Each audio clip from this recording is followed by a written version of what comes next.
This podcast contains discussions of violence, crime, and disturbing themes. Listener discretion is advised. Murder, kidnapping, cults. Where the trail goes cold, we keep digging.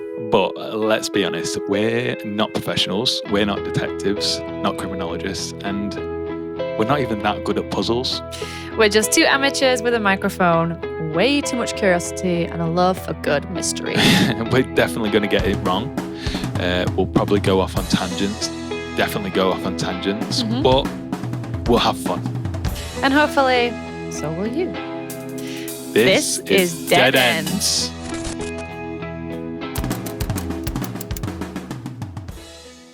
Hello. Hello. I've been practicing. Have you? Yeah. I always say hello first. It's about time you say it first. I wanted to do it in the same manner with the... What, the same way I do it? Ooh. Hello. Yeah. Oh, we go down. We go down. Yeah, Slide nice. down. Nice. I like it. But hello, everyone. It's fun to say. You should try it at home. The Erica. The Erica, hello. The hello. Yellow. Welcome. Welcome. To our fourth mini story episode. Mini. It's mini stories. But probably the exact same length of episode, yeah. Yeah. Yeah. And if anything, actually, my case is really long, so it's probably it's a long episode. It's just going to be a normal episode with an extra normal episode stitched on the end. Exactly. But yeah, it's our mini episode. But Pete and I are each covering a case, presenting it to each other like we usually do. But this week, we're doing cases that are unsolved, but we believe have obvious suspects. Yes. So we're going to find out if that's true or not. Hopefully I've followed the brief. Yeah. And haven't just done whatever I wanted to do. It'll be funny for way, I'm sure. Yeah. Yeah. There we go. So last week we did Evelyn Foster. Yes. She didn't go to Gloucester, but she did go to the moors. She went to the moors on fire. And then, she came home. She came home, but then she died. Yeah. On fire. And that was really unsolved. Yeah, that one was crazy. Yeah, because usually we're like, it's unsolved. Probably this guy. Yeah. But no, not a clue. Yeah, it was either her or someone. Yeah. And I really can't decide. Yeah. So poor Evelyn. Yeah. Yeah. But this week, it's a bit different. Mine is so obvious, I think. Is it? I am like, how did they? How did I'm they? not gonna say he. This is helpful. It'd be pressure now if I don't get it right. And everyone's like... Well, mine only has one suspect. But yeah. Oh, anyway. Good. So it's kind of obvious. A good chance. Next week is Christmas week. Yes. That's the Christmas special. And that will be Christmas week when it comes out. Oh, yeah. So it will be Christmas week. Nice.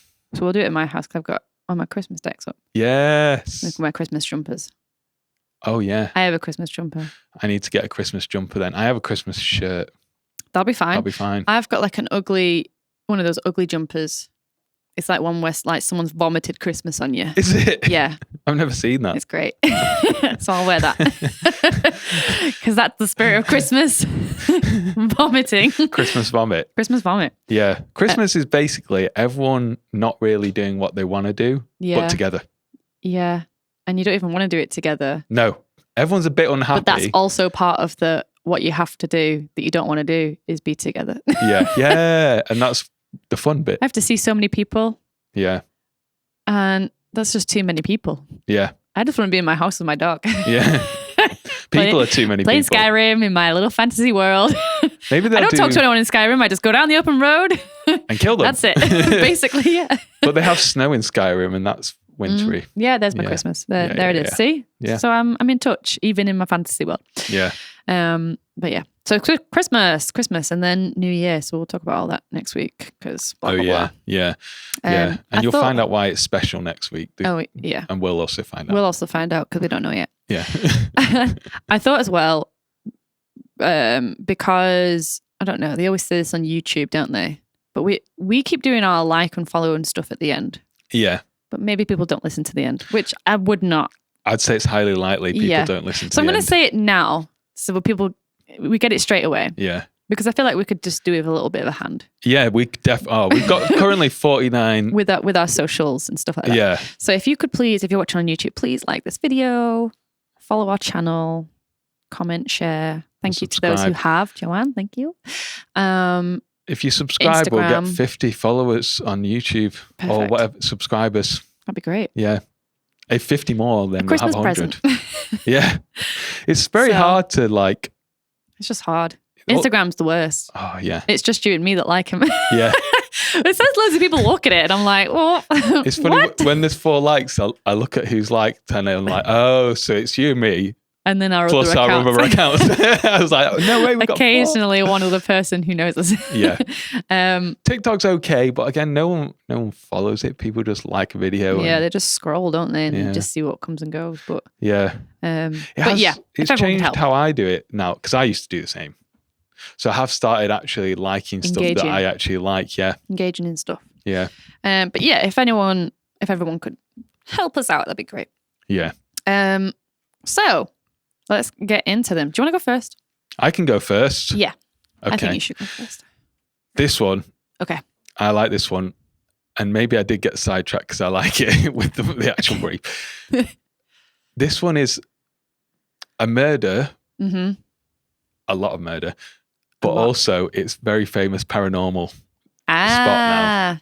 I like it. Which is the double. So now like I heard of it. So the obvious suspect was the ghost. Yeah. It was the demon. Yeah. Okay, go on. Yeah. But I found it through paranormal videos. People go around and the classic ghost hunts. Okay. And like investigating the location kind of thing. Yes. Right, okay. For the ghosts of, well, we'll find out. Okay. Yes. I'm excited. So I've got a little story to set it up. In Villisca, Iowa, sits a small white farmhouse with peeling paint, lace curtains, and a porch that seems to sink a little further into the earth every year. From outside, it looks ordinary, plain, forgettable. But everyone who goes inside says the same thing. The house feels awake. Visitors describe children's voices whispering from empty rooms, footsteps crossing the upstairs hallway, cold pockets that follow you, the icy breath of someone standing just behind your shoulder. Yeah. Investigators recorded bang sounds, unexplained shadows, and doors that open when no one's near them. Some have said that the house seems to breathe, expanding, contracting, expanding, contracting, as though the walls themselves are holding on to something they can't release. People leave with scratches.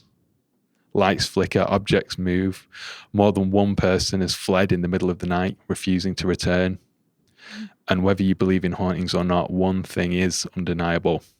Something happened here that stained the very air. Because inside this house in June of 1912, 8 people, 6 of them children, were murdered as they slept. Oh my God. No one was ever convicted. And the story, which we'll go into, is pretty chilling.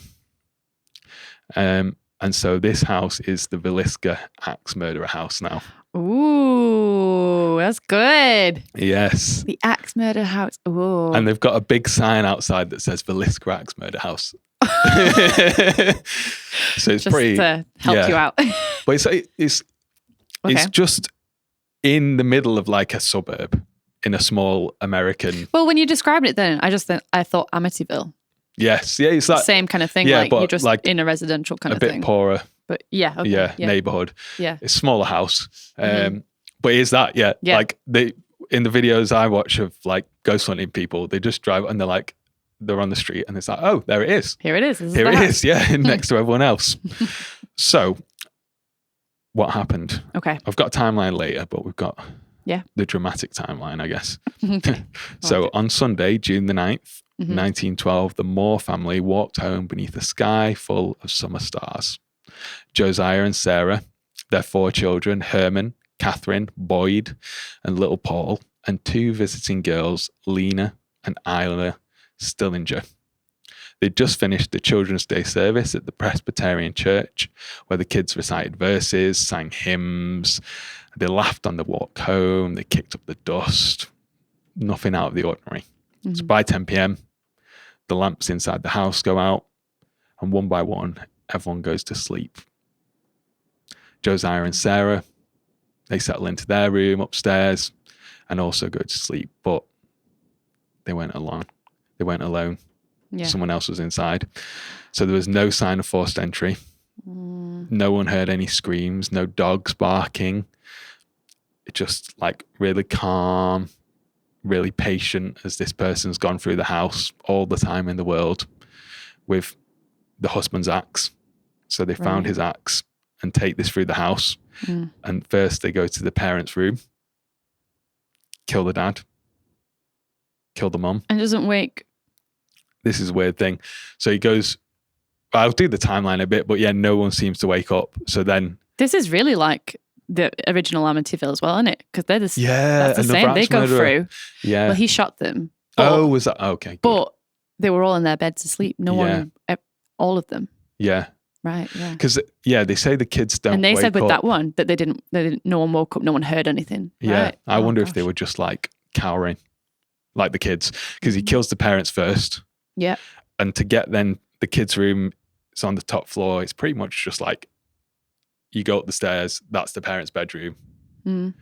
There's no doorway into it. And then the hallway is just in their room as well. And there's the kids' room. So it's pretty small. So then he kills them, moves to the kids' room, kills them. And then he goes downstairs. These two girls, Lena and Ina, Stillinger, they were not Josiah and what was the name? Helena.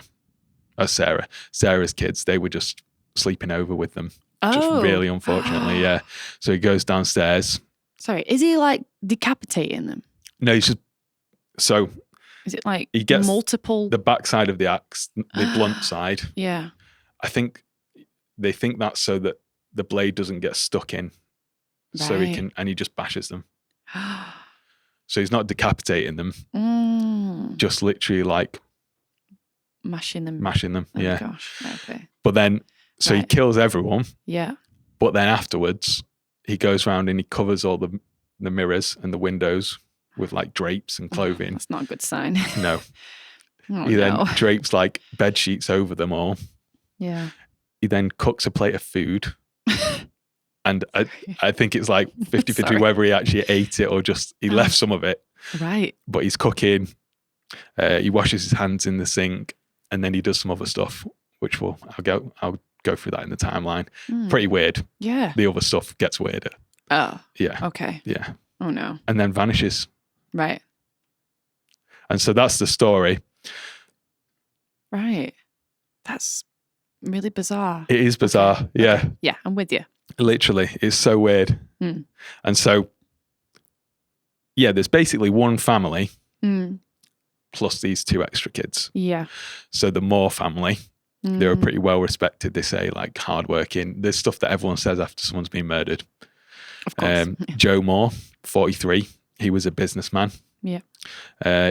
He ran a farm equipment business and he was previously employed by a man called Frank Jones. But he left the company and that caused some resentment. He was known to be kind. He was a churchy guy, so like community back then. Yeah. A nice devoted father. His wife Sarah was 39. Again, she was just a church type. She would sort of organise church events. And then they had the 4 children. Herman was 11, the oldest. Catherine, 10. Boyd, a very unique name to us in England. Boyd. He was 7, and then Paul was 5. And then the Stillinger sisters. So the Stillinger family lived outside Villisca. Okay. On the night of the murders, the town of Villisca was having some dispute with the energy company. And so all the lights were turned off in Villisca. Oh, there's like a power outage. It was like a power out, but for lights. Purposeful, yeah. They turned the power off to this town because everything. Oh, yeah, right. Okay. Everything. And so these 2 girls after church had been like, "Can we come and stay over?" I see. Right. Okay. Instead of going home because they didn't want anything to happen. So the fact that they were there was just just purely bad luck. Yeah. Yeah. You say it was 1912 as well. Yeah. Right. Okay. Yeah. And literally there's no reason other than bad luck. Yeah. That was the family they chose on that night to stay with. Oh, God. So on the day, it's 9th of June, 1912, they have their dinner at home. Mm-hmm. That's sort of like 6 to 7. And then they go to this church service. It's like a children's thing where the kids are all doing the activities. They're leading the things. They're doing the songs and reading stuff. And then the Stillinger girls ask to stay with them. So they walk home around 9:45 to 10 p.m. It's like 10 minutes. Like people are around. People are going out with them. Neighbors see the like lanterns on in the house, like the gas lights. Yeah. And then around 10 to 10:30, the lights start to go out. As in they're going to bed. Everyone's going to bed. Yeah. So by 10:30, the neighbours are pretty certain everyone's in bed. Yeah. Like normal thing. Yeah. So then at 12 that night. Yeah. That's the estimated time that the killer comes in. And there's no sign of forced entry. So they think either this person people didn't lock the doors. So he could have just walked in. And then there's another theory that he was already in the house. Yeah. Hiding in the attic. That sounds more likely. Yeah. And like the attic, the parents' room, there's no doors. There's no like hallway and rooms off it. Right. It's just like the parents' room is there. Yeah. And there's a back room for the kids. Yeah. The attic is just literally, it's not, you don't go up to it. It's just a tiny little door. Right. In like just off the parents' room. Right. Okay. So it's not even like they'd have to come down anything. They would just crawl out and And so kills Josiah and Sarah, the parents. Then moves to the children's bedroom. And on the roof is like slanted. So they can see all the marks where the axe has hit. Oh. And so they know he's left-handed. Right. Okay. They know that he's sort of, after he's done it, he's just like been swinging the axe around his head with one hand, like just frenzy, like celebration, or like just going crazy. Does that? Literally, yeah. Swings an axe around your head. It's weird, isn't it? Yeah. That's really... And everyone... The belief is that he's really deranged. Really quiet, though. Yeah. For being sneaky and stealthy. Why would you be like, that's weird? I think because there's so many dead by then, he's just like... Right. But like, they think he's just a massively deranged guy. Well, like, yeah. And especially based on what he does after the killings, like all the like cooking food and that sort of thing. But then it does get worse. So he kills the Stillinger girls. They're downstairs in like a spare bedroom. And then with one of them, he arranges her body into a provocative position. Of course. He doesn't do anything to her. Okay. But this is where the weird part comes in. So they find bacon with like seminal fluid on and a chair facing where he'd positioned her, like at the end of the bed. And they believe that he masturbated. With bacon? With bacon. Yeah. What? Exactly. It's like... What? It's weird. What? That was so not what I thought you were going to say. This is why I didn't want to say it earlier, because it's so weird, but it's so silly. Like, that's what the belief is. I don't even know how to process what you've just said. With bacon? With bacon, yeah. And then he just leaves the bacon on the floor. I'm hoping that's not what he cooked. But well, maybe it is. It must have cooked. It's not raw bacon, is it? I don't know. That's a good question. If anyone knows. Yeah. Okay. And maybe, yeah, I don't know. Oh, I don't know. I didn't want to think about it too much. Go, go. Maybe, it's like that's so maybe that's weird. his idea of some sort of weird sex toy. Oh, that's so gross. So literally, yeah, it's weird. And then, so he does that. He's positioned the chair at the end of the bed. He's positioned her body like she's the only one. He hasn't touched her. Right. But he has done that, which is very weird anyway. And then he goes back round the house and he hits everyone like 20, 30 more times, each body with the axe again. And they believe that's the case because there was a shoe under the bed. And next to the shoe, when people came in, there was a massive pile of blood that had spilled out of it. And like the only way that would have been full of blood is if he'd killed the parent. The blood had been dripping in while he's doing all this other stuff. And then he's come back on to hit everyone again, kick the shoe over. Oh, right. And the blood's all spilled out. Okay. So that's why they think he's gone back round. And it's like filled like a bucket and then he's knocked it over. Yeah, on the way back up. Okay, yeah. Yeah, because they were like, there'd just been not that much blood. Yeah. Otherwise. Yeah. I'm with you. And then, so it seems he's there for quite a while. So he does all this like staging of the house, like covering all the mirrors, the windows, covering the bodies, the plate of food, like the bacon. Yeah, it's weird. It's weird. Ugh. So then the next morning, the neighbours, Mary Peckham, she notices the kids are usually out playing. There's usually like activity going on, but there's nothing. So they call Josiah's brother, who's called Ross Moore. Ross comes, unlocks the house, and they find the crime scene. Whose brother? Josiah's the father who's died. Right, yeah. So he has a spare key. They call the police, Constable Henry Horton, and he arrives and sees this crime scene. And in classic 1900 fashion, the whole town is allowed to walk through the house. People are allowed to pick up the axe because the killers left the axe in some wood. There's not much they can do at that point. No. They're not really. No, there's no way they're going to. What are they going to test for? Maybe fingerprints, but yeah, even then, they're not very.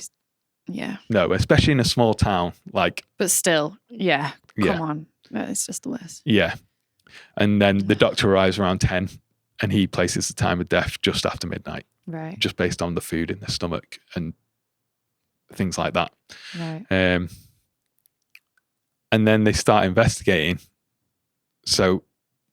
Again, it's not like really it's a 1900s investigation. Yeah. So they look at like people in the area, they look at neighbours, interviewing people. They confirm who died first with autopsies. Like that's really all they can do. As far as it goes. Yeah. Right. But later on, there is a trial, and one person is arrested. Okay. Reverend Kelly. Reverend. But they believe he confessed under duress. Oh. So the trial ends in an acquittal. Okay. And the case goes cold. And there was nothing else to tie him there other than this duress confession. Yeah. Yeah. There's no like. Yeah. He was seen. No. Sneaking in. Like, but I guess we'll look at him. We can look at him now, to be fair.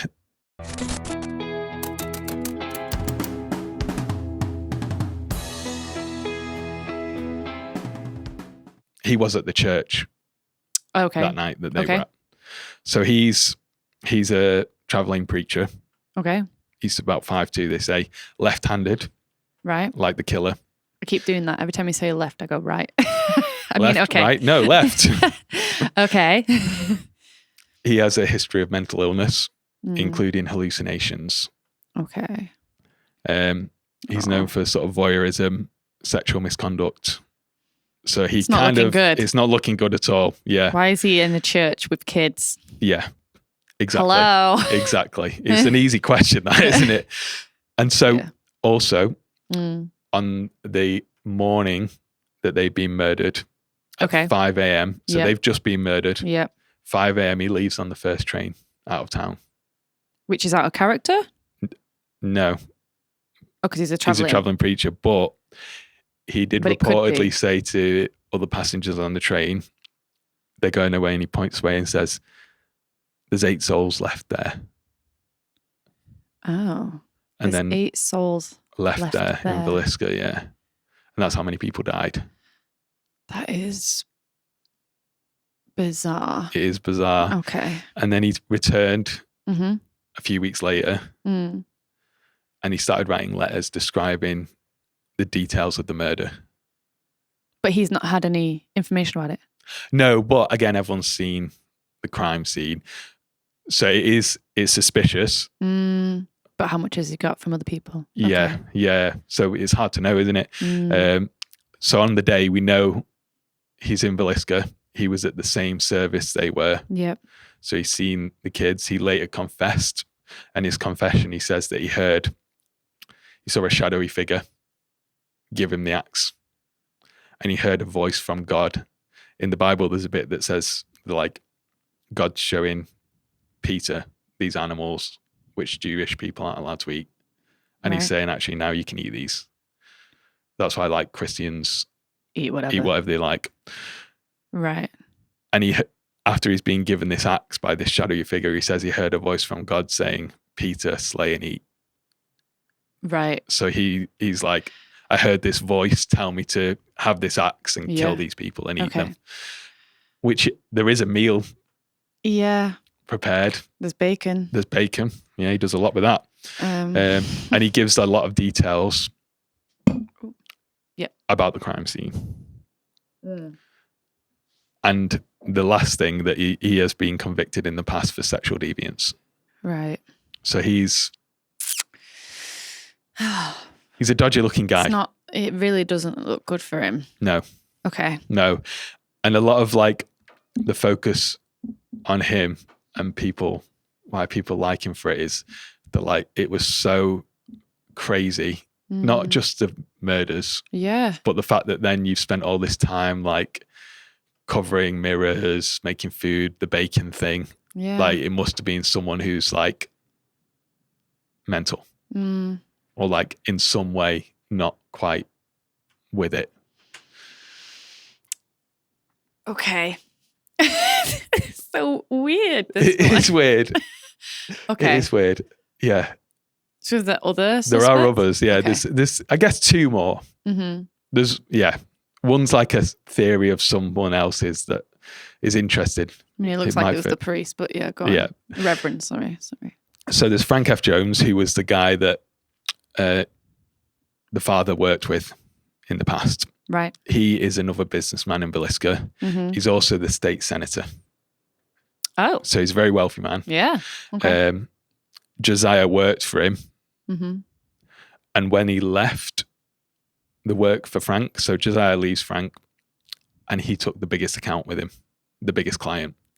So there's animosity there. Yeah, fair. And then there's also a rumor that Josiah was having an affair with Frank Jones' daughter-in-law. Ooh. So is that a kid? I think it's like okay. I guess the wife of his son. So it must have been. But were they not all kids? As in? With is Frank not a kid? No, Frank Jones. Yeah. No, he's an adult. He's a businessman. Oh, sorry. The state senator. Yeah. Yeah. I'm with you. I was thinking it was one of the kids that had been killed. No. Their I was like, dad. What? Yeah, got you. Yeah. Got you. Okay. So the killed kid's dad is having an affair with. Yeah. With this guy's daughter-in-law. Right. Yeah. Oh.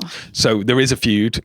And like everyone in town knows this. Mm-hmm. Like they'll cross the street when they see each other and ignore each other. And so the belief, he was not near the house, Frank. Right. Okay. So the belief is though that he hired this man, William Mansfield, to kill these people. And so he's basically a criminal. And he murdered his wife, his kid and parents-in-law with an axe in Illinois in 1914.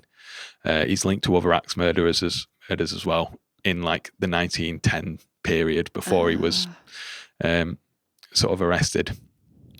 So his weapon of choice is consistent. Yeah. And that would be the theory that Frank Jones hired him to kill Josiah. Interesting. Yeah. It's whether that person would then kill also 6 kids. Other kids. Yeah. Yeah. But if he's an axe murderer, maybe. Yeah. Where's literally, yeah. And he murdered his own kid. Yeah. Yeah. So I mean, it's a strong theory. Yeah. But sounds like Reverend is pretty strong. Sounds like Reverend is kind of the winner, but yeah, okay. Yeah. Interesting. And then the last suspect. So there's a guy called Paul Mueller. Mm-hmm. He's a German immigrant, and he is a serial killer. Oh, okay, great. So he might be interesting to look at in another one. And he basically, before anyone was aware of serial killers, and definitely thought if someone's being murdered, it's someone nearby. Mm-hmm. He was one of the original like serial killers. So he would travel on the railways. Oh. And he basically identify a family and kill them. The entire family? Yeah, the entire family with an axe. Oh. And so the first one he did, they think he'd been staying with a farmer and his family. And they had some friends come over for dinner. They met Paul and they see him like maybe, I don't know, a day or so later walking towards the train station. And then they start to notice the farm animals hadn't been fed. No one had seen the family. So they go round and they found the family dead, covered with bed sheets, killed with an axe. So the axe was again left at the scene. It was the family's axe. And basically he'd been doing that for around 15 years by the time of Villisca. So he would just get off the train, identify a family, murder them. Nearby? They don't know. It's just because... Is his murders in that area? Everywhere. Like literally the whole, yeah. Okay. And it's because like the axe, the fact that would be found at the house, he wouldn't travel with it, he'd leave it there, he'd cover them with bed sheets. Yeah. So a lot of the similarities there. Oh, okay. Yeah. And they're the main ones. So we've got Reverend. Yeah. And then we've got Frank. George Kelly, Frank. Yeah. And his hitman, William Mansfield. And then this Paul Mueller. And they are basically, I mean, there's some others, but they're just like people clutching at straws type things. Yeah. Interesting. Yeah. I mean, maybe it's not that obvious, actually. This is what I thought at first. I was like, I definitely know. And then who did you think? The Reverend? Yeah. I think I lean most towards the Reverend. Definitely. Yeah. Yeah, no, I definitely lean most towards Reverend because if he's writing all this stuff down and he's saying weird things on the train and all that kind of stuff, and he's confessing. Yeah, and he's a sexual deviant. The other two could fit. I don't think so much Frank and his hitman. No, yeah. I don't know. I feel like that's maybe a bit of a stretch. It's maybe a good story. Yeah.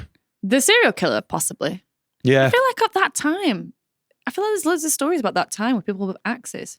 Isn't the Changeling around that time? Was that time? Yeah, I think so, with yeah. Stealing kids and killing them with axes? Yeah. I guess it's just like everyone had an axe. Yeah. Because that was like heating and light and... Oh, yeah. Chopping up your wood. Yeah. So probably it was something you could just like go into any house and like, oh, there's the axe. Everyone's got one. Yeah. The Reverend, just as a side note, he looks like Willem Dafoe. A little bit. Oh, really? Yeah. He looks like an ancestor of him. Yeah. That makes it even better. It's definitely him. It's worth looking at a picture because if you search Reverend George Kelly, Villisca or something, you'll see. He looks like Willem Dafoe. Yeah. It looks like he definitely probably related. I mean, probably not, but... Maybe not, but could be. Could be. Interesting. I vote Reverend. I do. I vote Reverend. But yeah, it's really interesting because it is, I don't know, it is similar to that, like the Amityville. It's a bit like that in a lot of ways. Yeah. Because although no one died, obviously. Well, sorry. I mean the original Amityville, not the ghost stories is what I mean. They did die. Yeah. That was one clear guy. Yeah. Who killed them all. Yeah. I think Reverend. I think him as well. I think it makes the most sense. Yeah. Because the main two suspects that everyone focuses on is Reverend and Frank. Yeah. Frank. Okay, I just don't think. No. Like, fair enough, there's a feud. I don't think. Maybe I'm wrong, but I feel like it's a bit of a stretch. Yeah. Especially wipe out an entire family, and two of them aren't even part of the family; they just happen to be there. Yeah. I don't know. But you also reminded me. this isn't of that time. This is more recent. I think it's like the 80s. Because I watched it recently on Netflix. The Fox. Did you watch that documentary? No. Hunting the Fox, Chasing the Fox. And it's about, he's a guy who would break into houses using a certain screwdriver. He'd go through the windows and he'd camp out in the house and wait for them to come home. Yeah. It was very interesting. Because they could have been in the attic. Yeah. It just gave me similarities to that. Yeah. But it makes me wonder, like, how many of the people that are out there who are criminals, how many of them have taken things from history? Do you know what I mean? Yeah. Like they've learned of other cases and adapted. Yeah. And stuff like that. Yeah. I just wonder how many that is. Because these sort of people must have like I feel like some aspire. Yeah, literally. Yeah, that's the right word. Do you know what I mean? Because they see these people as like great people who they want to be. Yeah. In their weird way. Yeah. Like maybe they should just like pop stars or something instead. Like. Yeah. But and don't like bacon so much. Jesus. No, oh gosh, yeah. It is weird. That is weird. Yeah. Ugh. Yeah. I say the Reverend did it. I think that as well. Because this Paul Mueller, there's only some people who like are bringing up this as a suspect. It's like I believe I've solved it type books. Right. Oh, I see. And it's like, yes, it fits, but like, yeah. Reverend. I think Reverend. Solved. I think we've solved it. Yeah, literally. We've solved the Villisca Axe Murders. Reverend Kelly. That was a good one. Yeah. I liked it. Good. It was nice. Good picking. Thank you. I like it when it's paranormal. One day we can do a ghost. Well, that's the weird thing. It's like Amityville, isn't it? It starts off as just a people just thing. Like, what's happening? Yeah. And now it's a paranormal. Shall I do mine? Yes.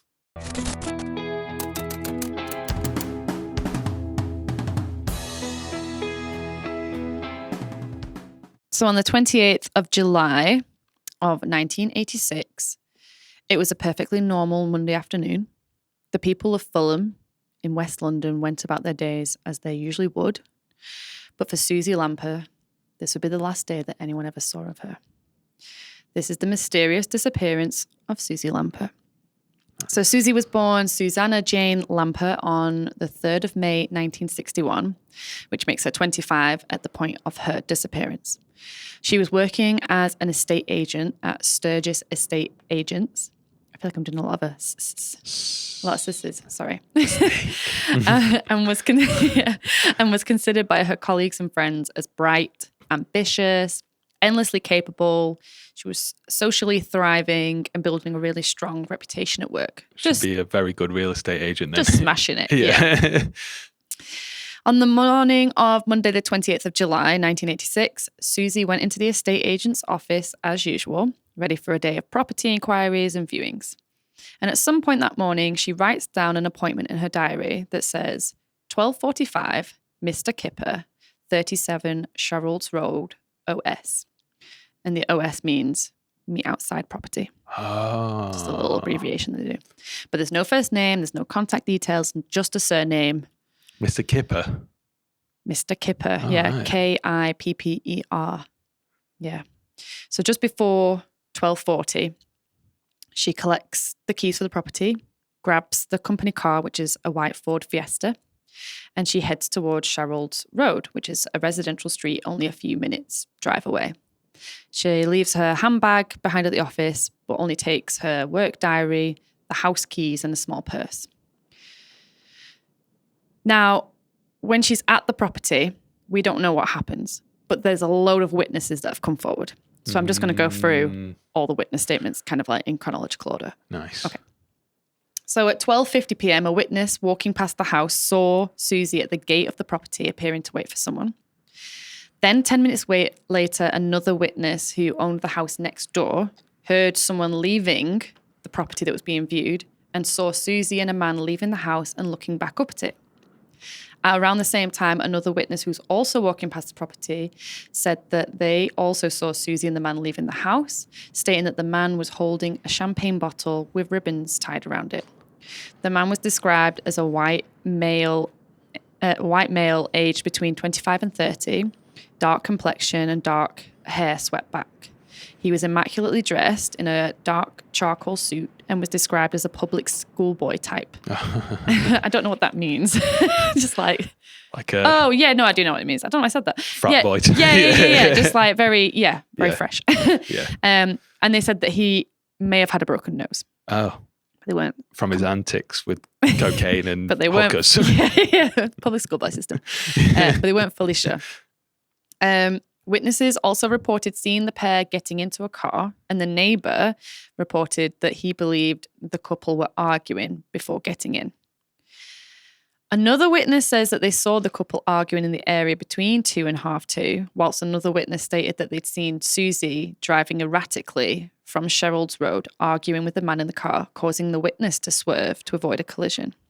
Her friend, Barbara Whitefield, close friend of Suzy's, she insisted that she had seen Suzy driving with a man up past Fulham Palace Road. So if anyone wants to look on a map where that is, I've not actually looked. But that was at 2:45 p.m.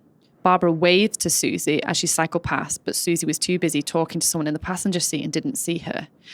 Barbara is basically the only witness who fully knew Suzy and could confirm who she was. So the police really took this really seriously, because everyone else was just kind of like, I think I saw this woman outside this property. Whereas Barbara's like, that's my friend.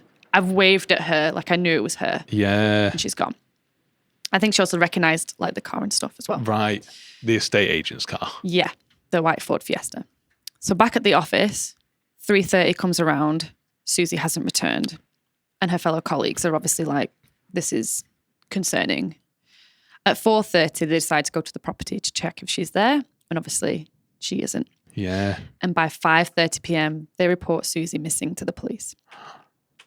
The police instantly get onto the scene. And by 10 p.m. that evening, the white Ford Fiesta is found badly parked outside a garage about 1 mile away from the property, next to another house for sale. The car appeared to have been parked in a haste, as the driver's door was unlocked, the handbrake wasn't enabled, and the key was missing. Like I said, the car was parked really badly and was partly like overlapping like a garage. Right. Like, yeah, just haphazardly, basically. Suzy's purse was found in the car, but her own keys and the keys to the property that she was showing for Mr. Kipper weren't found. And the driver's seat was also pushed back to a position that Suzy probably wouldn't have been able to drive the car from. So police believe that this indicated someone else had driven the vehicle. Right. Because she wouldn't be able to reach the pedals. Yeah. Right. It was like too far. And she was like where she would normally be a lot closer to the wheel, to the steering wheel. Another witness comes forward a little bit later with quite a significant sighting, but his account is dismissed at the time because he had described a blonde-haired woman and the police incorrectly assumed that Suzy had brown hair when she vanished. Right. He said that he was jogging when he saw a car speeding down Stevenage Road. This is the road where the white Ford Fiesta is found. The car that the jogger had seen was a dark-coloured left-hand drive BMW, and it suddenly stopped further down the road. And a woman who matched Suzy's appearance was seen struggling with a man inside the car and sounding the horn in an apparent attempt to attract attention. The police initially released a photo of Suzy with dark brown hair, but it turned out she'd actually tinted her hair blonde on the Friday before she vanished. Yeah. No way. That jogger is a dick for not calling the police sooner. Oh, that woman's clearly struggling. Yeah. Anyway. Yeah, I know. 10K to go. I know. Yeah, there's a lot of like stuff like that in this where it's just people just aren't on it, especially the police. It's always the police. Messed up again. Yeah. Anyway. Yeah. So the police begin their investigations, first questioning both Suzy's boyfriend and her flatmate that she lives with. Both had alibis. Each other. Maybe. So, yeah, that was a dead end, basically. The press suggests that maybe the name on the appointment, Mr. Kipper, could have had the first name Dan, in which case it would have been an anagram for kidnapper. So the press just made up this whole thing. I mean, it could be. That's very creative. But there's no evidence to suggest that this person put down. Yeah. But following this, the real estate office where Suzy worked informed the police that a bunch of red roses had been delivered to Suzy only a few days before by a mystery man. But as the police only considered Suzy as a missing person and not a murder case, they didn't look into known criminals in the area as suspects. And so they didn't really take anything on board for that. 6 months later, Okay. yeah, so she's still not found. No one knows. They're still looking and stuff. But a witness told the police that a BMW was abandoned on a road for some months, like in this witness's area. And it was registered to a Belgian man by the name Mr. Kipper, but it was Kipper, not double P. And it's just a weird coincidence. This man has an alibi. Right. He lives in Belgium. The car also had an alibi. It was in the garage on the day she went missing. So it was just a really random... That is the first time I've ever heard this name. Yeah. So, yeah, it's just another dead end, but it's just like... What the hell? They were suddenly like, oh, Mr. Kipper, right, we've got it. Yeah. No. BMW as well. Exactly. As the years passed, though, the case grew colder, but one man emerged as a compelling suspect, John Cannan. This is mainly because detectives noticed that the artist's impression of Mr. Kipper's, when they've, what's it called? Oh, when they draw a picture. Yeah, when they get the witnesses to like describe and the artists do the impression of who they think Mr. Kipper is, it looked like John Cannan. He had been residing in a nearby prison hostel outside Wormwood Scrubs prison around the time of Suzy's disappearance. He was a really terrible person. Okay. Just going to put this out there. He's really bad. It starts really bad. Yeah. He was put on probation at the age of 14 for indecently assaulting a woman in a phone box. Straight in. He was then convicted for beating and raping his girlfriend in 1980 when she tried to leave him. And he was also convicted for raping a shopkeeper at knife point in 1981. So really not good. No. He had been on day release from prison in the months preceding Suzy's disappearance, and he held a job in the area as a porter. So day release, I had to look this up because I wasn't entirely sure what it meant, but it basically means when prisoners can go out and engage in public activities during the day, but have to return to the prison at night. Oh, right. It's basically like a step towards full parole. No way. Or statutory release. Yeah. It's just like start re-emerging into the community kind of thing. Oh gosh. And they still do that? I don't know. Yeah.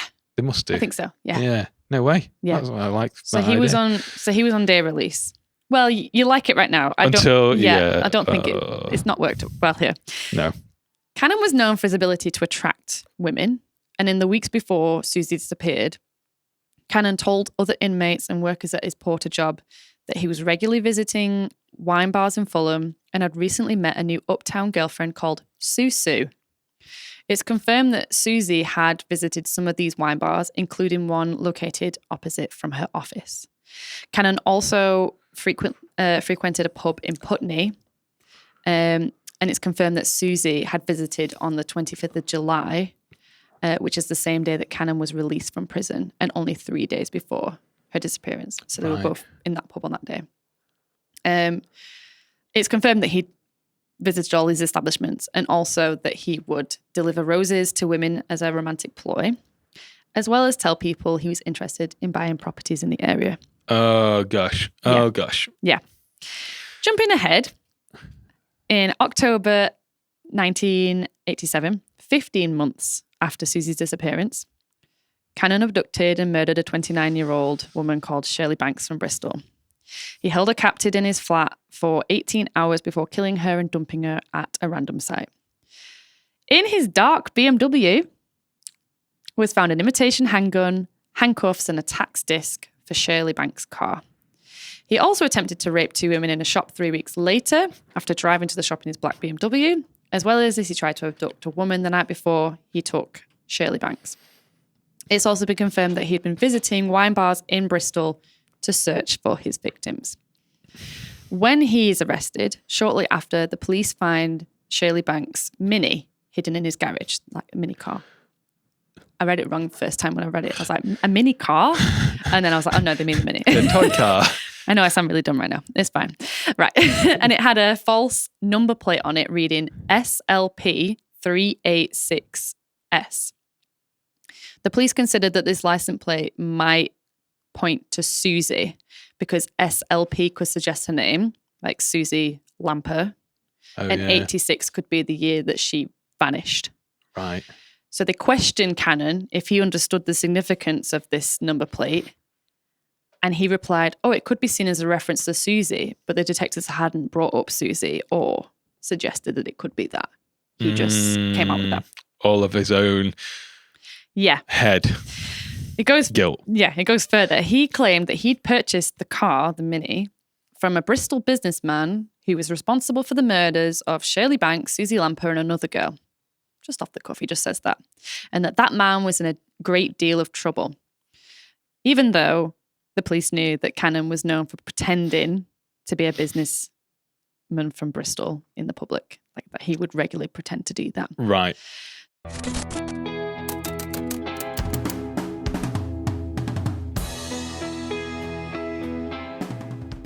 So the police asked if the Bristol businessman he was referring to as himself. Cannan said he had an affirmative response, but immediately recanted and ended the interview because he was overcome with emotion. Right, yeah, I bet. So he wasn't charged for Suzy's disappearance or suspected murder. In 2007, it was revealed that the police reinvestigated and found some DNA evidence showing that Suzy had been inside a car previously owned by Cannan, but the DNA tests and the Crown Prosecution Service felt that there wasn't sufficient evidence to suggest he had been in the car at the same time as her. So he wasn't charged for it. He was sentenced to life imprisonment, though, for the murder of Shirley Banks and for several other rapes, abductions, and attempted abductions. I'm pretty positive, though, that he did, in fact, abduct murder Suzie Lamplugh. Yeah. Why would he stop at just... He's clearly going to just keep going, isn't he? Like, well, there is more.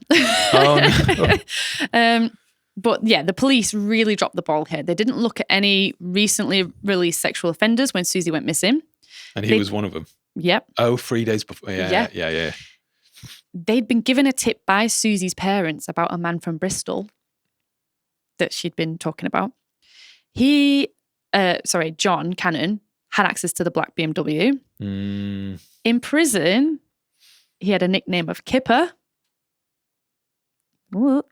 And when a new investigation team relooked at the case years later, they found that several real estate agents in Fulham had been visited by a Mr. Kipper. No way. Yeah. A woman called, I think it's Gilly. It's Gilly. Gilly Page. Gilly, yeah. It's a weird name. Yeah. She'd been in a relationship with Cannan after Suzy's disappearance. Oh. And she informed the police that he had spoken about Suzy's case and told her that Suzy was buried at Norton Barracks near Worcestershire. Oh, Worcestershire. Thank you. The sauce. Yeah. I was trying to say it earlier and I was like, no chance. But they searched this entire area. No remains are found. There's another girlfriend called Daphne Sargent. And she fully believed that Cannan done it. She said, as soon as I heard about Suzy, I knew it was John. It had all the hallmarks right down to the champagne. Yeah. Yeah. So she was officially declared dead at her parents' request exactly 7 years after her disappearance. So she's presumed to have been murdered. Yeah. So even though Cannan did go to prison for Shirley Banks' murder and all those other abductions and rapes and stuff, I don't think Suzy's the only case that he didn't get charged for. So this is just the last little bit. But basically, during the late 1970s up until around 1980, there was a series of mysterious and brutal rapes occurred in West Midlands, where Cannan was living at the time as a married man. The unidentified rapist became known as the house for sale rapist, and he would specifically target homes on the market at estate agents. 20 women were assaulted and raped in properties in the area, and no one was ever arrested for crimes. Police now suspect that Cannan was responsible for these offences and that he began committing them as his marriage deteriorated, but stopped in 1980 when Cannan left his family and began a new relationship with another woman. Investigators have since confirmed that the offences for the house for sale rapists have all the same hallmarks as Cannan's later crimes and, of course, major similarities to the disappearance of Suzie Lamplugh. And where is he still in jail now? Is he dead? I think he's in jail still. He killed himself, hopefully. Let me have a look. I didn't actually look at that. What? It's annoying, it? Because I think he died. Oh, good. Yeah, he's died. Did it hurt? He died in prison at 70. Oh. Last year. The 6th of November last year. Yeah. But why do you it's so obvious it's him. Yeah, literally. Like, how did you get away with this, man? Yeah. And the house for sale guy. Oh, God. And yeah. It's so frustrating. Like, I get, like, justice and the system has to be like, we have to prove. Yeah. But in some cases, we should just be like, we know. The evidence is we just know. We just know. Yeah, this guy's clearly. I think in this case, I mean, it's so obvious. Yeah. All those accounts about seeing her in a BMW, like speeding away, seeing her struggling with some guy, he matches the description. He's got a car in his garage. I know. Yeah, he's killed other people and all the same things, like sending the roses, pretend to be responsible. I mean, basically, he confesses and then takes it back. Do you know what I mean? Because he's like, oh crap, I've outed myself. Yeah. It's just insane. Yeah. So there you go. That's Suzie Lamplugh. That's so sad. I know. And I totally thought it was going to be like a, for our mini, I was like, oh, this would be a nice little easy one. And then it just kept going. Oh, yeah. And I was like, oh my God, this guy has done so.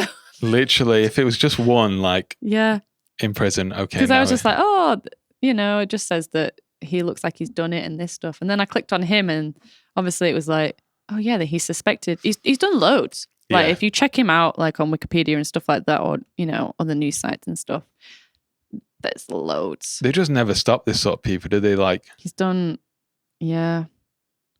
But yeah, he went in for life at least. Yeah. But again, still, that's just not good enough, is it though? No. Because the family. Yeah. And he's just died in prison. In some ways, he did get away with it. Well, yeah. He's lived a full life. He's not, yeah, exactly. And I don't know, he's just not been fully accounted. No.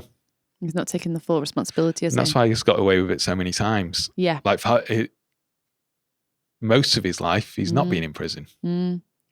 There's just loads. But yeah, it just kept going on. So there you go. That's Suzie Lamplugh. I'm going to think differently whenever I go to a real estate agent. I used to work one. Well, yeah, for 2 days. Yeah. Maybe that's why I left. Good riddance to them. Appointment with Mr. Kipper. Gosh, yeah. I'm quitting. Yeah, gosh. It's so dangerous. Yeah. Some things, isn't it? Like, and because you can get away with it, people do. Yeah. And men just know they can get away with it. Yeah. Well, people. Yeah. Yeah. But I get what you're saying. Yeah. But everyone needs to be safe. Yeah. Be safe. Yeah. But they did, that was something else as well. The family set up, let me find it. They set up a trust, actually, to help people being stalked and stuff like that. Right. I think it's actually called the Suzie Lamplugh Trust.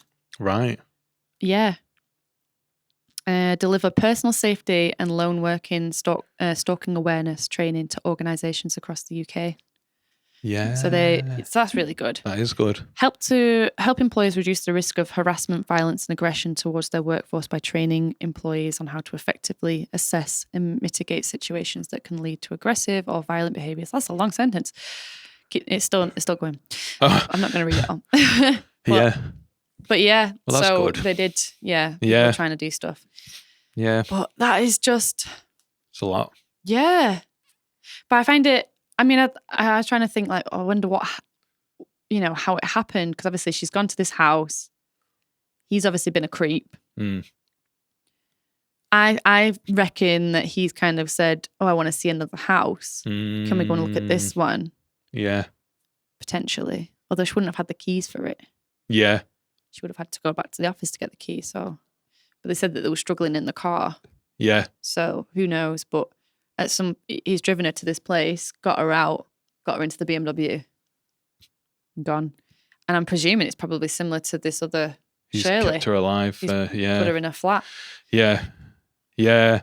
Mm. And I think, even just for people passing, if you see someone in the back of the car struggling, call the police. Just report it. Yeah, don't think, oh, that's fine. If you see something, say something. See it, say it, sorted. sorted. I think that's on that Brooklyn Nine-Nine show.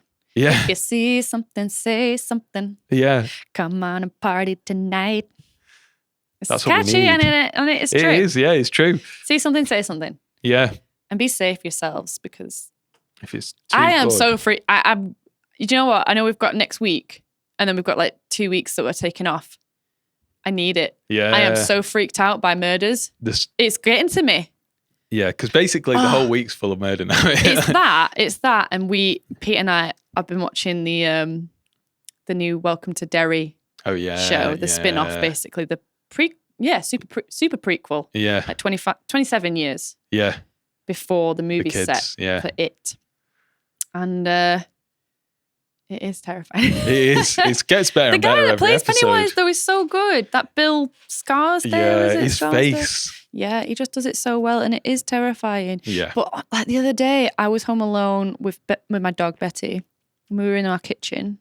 So you know where my kitchen is. And I was like at the end of my house, at the kitchen, and I heard this bang from upstairs. And I turned around, and even Betty was like, looking what's going on? And I'd been cleaning like the entire house. So I was like, oh, maybe I've moved something and it's fallen over or something. Yeah. I looked everywhere. And there was nothing. I have no idea what caused that bang. So then I thought, because this was this weekend that's just gone. Yeah. And I thought I was getting my Christmas tree out the loft. And I was like, oh no, someone's in my loft. Like everything came together because I just watched that Fox documentary and I was like, there's a guy in my attic. I know it.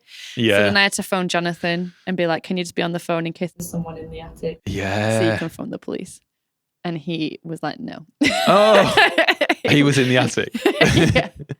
He was just like, Erica, you're absolutely a moron. And I was like, yes, I know. And there was no one up there, of course, because I'm still here. But in the moment, I was terrified. it feels like there could be. But I still feel like, I need to lay off. I need to lay off the horror stuff because every time I'm like, I open the fridge and then I close it and I'm like, is someone going to be behind? Yeah. Or like if I just turn around in my house a bit too quick, my eye is like making up stuff. Literally, the mind is the best thing and the worst. It's making up stuff in doorways and stuff. And I'm like, did I just see a face? Did I just see something? And it's terrifying me. Yeah. So I'm looking forward to cooling off. The gap in the door. That is the scariest bit. I think if I woke up and someone was stood over me, at least then you fully know you can take action. If you look at the gap in the door and you're asleep, because mine's always open for the cat to walk through, or she'll just open it. If I saw a face in that door, I'd be well more scared. Oh my God. Because then you have to go outside and no. Yeah. No. So the moral is be safe. Yes. And don't watch too many horrors. No.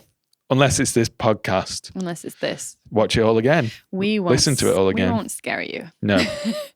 The people we talk about might, but we won't. But we're telling people about this stuff so you can spot when it's going to happen to you. Yes. And if you feel suspicious. I do feel strangely prepared. Yeah. Well, maybe not. But in my mind, I think I literally we'll know the warning signs to look out for, and then we'll take action and call the police. That's what I mean. Yeah. If someone's sending me roses, unless it's Jonathan. Even if it's Jonathan, that's pretty suspect. That's really sus. If Jonathan sends me flowers, actually, I'd be like, whoa, mate. Yeah. What are you doing? Who's locked in the attic? You're not. You're not Jonathan Skinwalker. Who the hell are you? Oh, yeah. Oh, I've got an idea for a Christmas special. Have you? But I'll say it later so that we don't give away the gag. The gag? The gag. Nice. Okay. It's not a joke. Maybe it will. I don't know. We'll see.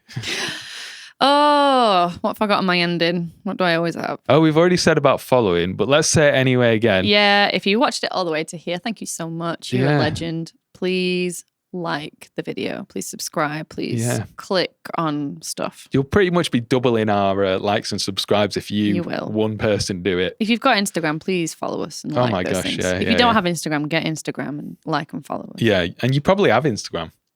Although I understand if you don't. I hate it. I wish I didn't. Yeah, it is the worst. I feel like that's the bridge to social media. Don't go on Instagram. It's fine. Just go on YouTube. Yeah. Is YouTube any better? Yeah, YouTube's In fact, good. just put everything down, turn us off, walk out into a forest and just go and live life happily. In the daytime. In the daytime. I was once in a forest. This is a side story. Okay. We were having a barbecue in Oldley Edge, which is known for witchy behaviour. Yeah, well, it's got a massive edge. Yeah. Mm-hmm. And then we forgot some sauce. So there was one guy, he stayed in the clearing. And I walked back with the other person. Yeah. As we were walking back through, in the distance, we saw, I think it was like a person. Right. It looked like a person. Yeah. And we just kept going, just ignore it. And they just stood there completely still. Oh. And then we got in line with their path, and this person started running, sprinting towards us. At us. Yeah. What happened? We absolutely just ran as fast as we could. What? And just didn't see them after that. You could have got murdered. I know. But these places, man. People need to do this because there's that forest at Hamilton.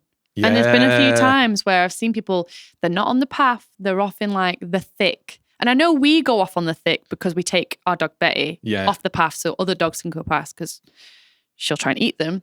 Yeah. But these people aren't. They're just wandering through and it freaks me out. Yeah. And when you're looking through and you see all the trees and you just see someone walk past. Literally. What are they doing? I don't know. And why was this person just stood there watching us and then started sprinting? Mm. And then we turned around, we got out and they just weren't there. Yeah. They'd gone. And then we left. People, it's weird. Yeah. You just gotta sense that bad vibe and get out. Yeah. That's what we did. We went home. I wonder though as well if you have to maybe act, I don't know, ways to escape that. Because there is a time when in that same forest that I was with Betty, I'm obviously checking, you've been on the walks with us, we're checking all the time to see if there's someone else with a dog. Yeah. And in the forest, it's very narrow and it's very overgrown and you can't really see very far, around corners and stuff because there's too much shrubbery and stuff like that. And I remember seeing a guy, and this was just me and Betty, and I'm like, oh, has he got a dog? Has he got a dog? And he came closer and I did shout to him saying, oh, have you got a dog? And he said, no. And I was like, oh, it's fine. And he was just by himself and he wanted he was like, oh, is there any good camping spots here and stuff? And I had a really nice conversation with him and it's fine. Yeah. But in hindsight, you just never know. That was maybe, I should have I don't know. Maybe I shouldn't have been so chatty. I don't know. They're all the issue. Me now after all of this would potentially walk in a different direction. Yeah. Because they're always charming as well. Yeah. Like that guy from your story, he sounds like this. He could do that because he was very he knows charming. How to win them over and stuff. Yeah. So always just get on your phone, pretend you're having a phone call saying, I'll be there in 2 minutes. Yeah. I can see you. You can basically see him. Oh, I don't know. You know what I mean? Yeah. And at least Betty was there. Yeah. I don't think she would have just rolled over. Yeah. No, she would have just rolled over and been like, friend. Is she like Fang in Harry Potter? She's useless. He's a bloody coward. Someone walked into my house the other day. It was a carer. Oh, yeah. For 2 houses down. And they got the wrong one and they just walked in and Betty just went and greeted her. I was like, some bloody guard dog you are. Yeah. If they have a dog. So this is why I'm absolutely terrified now. Whenever Jonathan's out gigging till 3 a.m. and I have given up and gone, all right, I'm going to go to bed. And Betty gets on the bed with me and she'll sit up and be looking at the bedroom door like someone's come in. And I'm like, what is it? Yeah, what can they say? What is it? But then Jonathan's in and he comes up and Betty's fast asleep. And I'm like, you haven't heard anything. Yeah. So I just can't rely on you, Betty. No. She's great for cuddles, but that's it. Yeah. That's her favourite thing, I guess, as well. So there you go. It's mutually good. Don't think that getting a dog's going to save you. No. Because it just won't. It just adds another layer of worry for me of how do I get my dog out of a situation? Oh, yeah. That's now my worry. Yeah. So, anyway, massive tangent. Back. Don't get murdered. Don't get murdered. And have a good week. Have a good week. It's yeah. nearly Christmas. And we'll see you for the Christmas special. Yes. You could buy blah. a t-shirt for Christmas. That not really, maybe not a gift for you. Maybe that's a gift for us because. Yeah. Gifts for everyone. Yeah. But other than that, we'll see you at the next possible dead end. Yes. Because today I feel like mine wasn't a dead end. I also feel that. We know. Yeah. Yeah. My one, Yeah. who knows? Who knows? Yeah, I Reverend. failed the brief, but. Next week, we'll try better. Have a nice week. Don't get murdered. Goodbye. Goodbye.